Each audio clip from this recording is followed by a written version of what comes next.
We're going to take a look at a Gibson ES Les Paul that I did some work on recently. And in looking back on the work after it was completed, I kind of felt like my optimism was outweighing my experience and my instincts. As I set the case on the workbench, I was very happy with what I saw. Really clean, didn't look like the case had ever been used or moved, and so I was anxious to get a look inside. Getting the guitar out of the case and on the workbench, the first thing that stood out to me was really nice, clean chrome, no tarnishing, no scratching, not a lot of pick marks to speak of anywhere. And so I've continued to look at the guitar and noticed on the bass side, on the side of the guitar by the lower bout, there was an indent in the wood. No crack to the finish or anything like that, but I did notice right away that there was that indent. And then on the back of the guitar, very slight, mild marks from a belt buckle or a button. And so I thought, okay, this guitar is in very good condition, and I was anxious to plug it in and make sure all of the electronics worked. So I got it tuned to pitch, plugged it into my little Mojo Tone Tweed Champ kit build I did, and just listened to all the electronics and make sure they work, and they did. As I played it, I started to form an opinion of what the guitar needed. The first things that I noticed as I played it, that the strings were too high off of the first fret.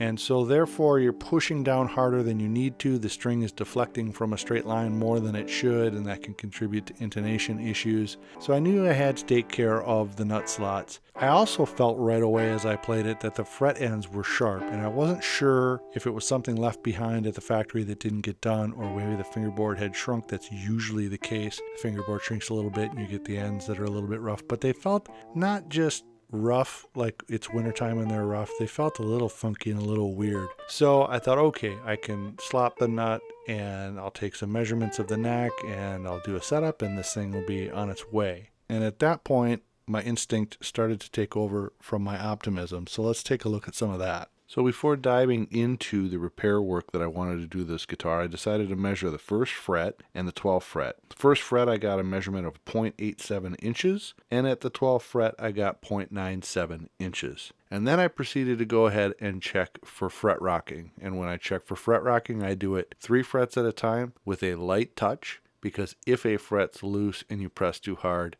you'll miss it. So checking 3 frets at a time, I noticed that the 3rd fret was rocking. And the strings were still on it, so I decided if I just press a little harder, maybe the rock will go away. So if I press harder and the rock disappears, the fret is loose. And then I proceeded to go on up the neck, knowing that the 3rd fret was rocking, and then I found another fret rock at the 10th and 11th fret, and at that point I knew I would have to take the strings off and glue the loose frets.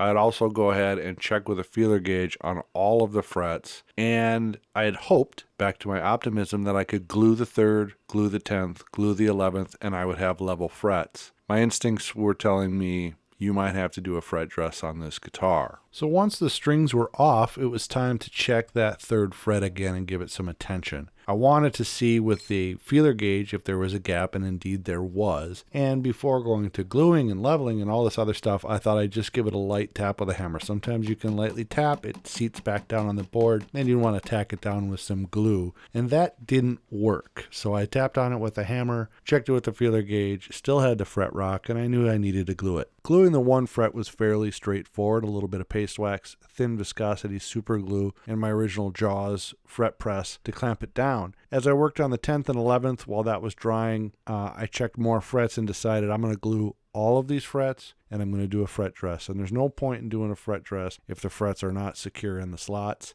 To speed up the process of gluing frets, rather than doing 1 at a time, I did 4 to 5 at a time with a radius block, a clamp, and a Teflon guard to protect my wood radius block. And once I went through and glued every single fret, it was time to protect the finish and tape things off and get going on a fret dress.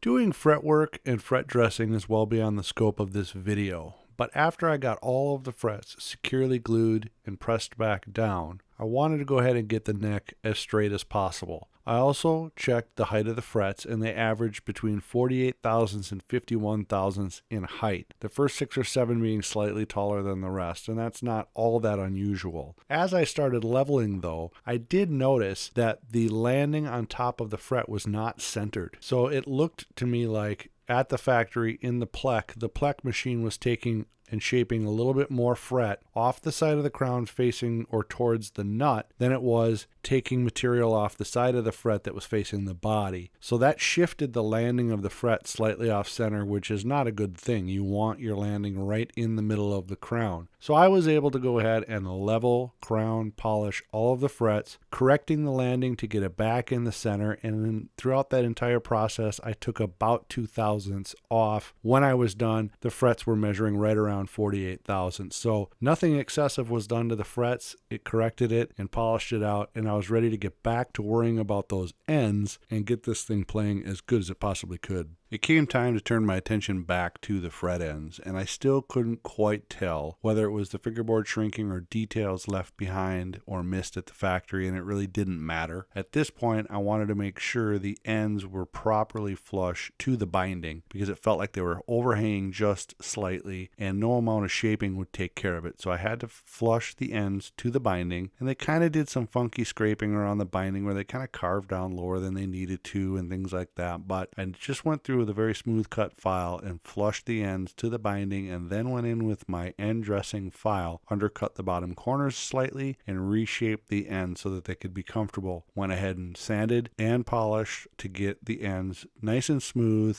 so I could turn my attention back to other things. With the fretwork done, I could go ahead and restring the guitar, and I decided to put some brand new strings on, even though the old ones were in pretty darn nice shape. Then I proceeded to measure the string height off of the first fret. I could tell right away as I played it that they were too tall. I didn't know how tall, so I went ahead and measured them and carefully went through and recut each slot to get them down to where they should be, make it more comfortable to play, make it intonate better. And then I went ahead and set the truss rod, set the action, and worked on the intonation, and noticed there were a few little weird things about the intonation as well, so I decided to go ahead and detail the bridge.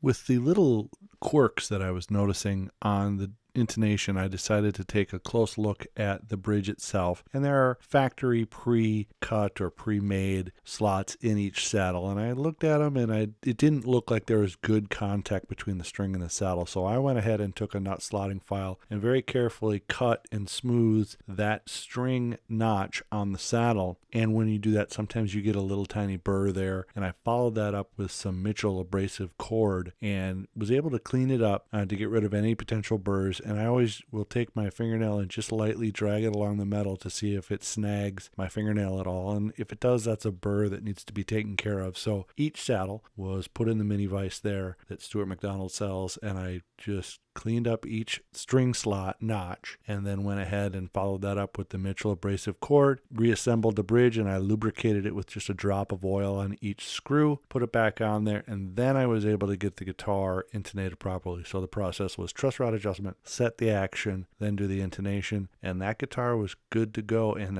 I'm willing to bet it's never played better. So I do want to say thank you for watching the video, and anyone that's taken time out of their day to watch any of my videos. I really do appreciate it, and I always enjoy hearing from you, comments or questions, and I just want to thank you all, and feel free to subscribe if you enjoy what you see.